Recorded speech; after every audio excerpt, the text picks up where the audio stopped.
Hey guys, welcome to Tech Team channel. Hope you guys are having a very nice day. In this video, I'm gonna walk through how to use WhatsApp on two phones with the same number without WhatsApp web.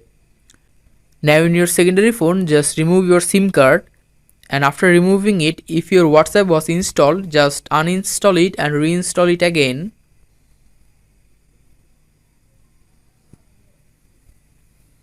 Now after that, just launch WhatsApp. Click the bottom right icon, click on agree and continue. Now click the top right three-dot icon, and here you can see link as companion device. Click on it. After clicking it, you will see a QR code option. Now from your primary device, just scan this QR code, and after scanning this QR code, you can just use WhatsApp in your two devices. So guys, that's how you can do it. Hope you find this video helpful. If you find this video helpful, then give a thumbs up and don't forget to subscribe Tech Team channel.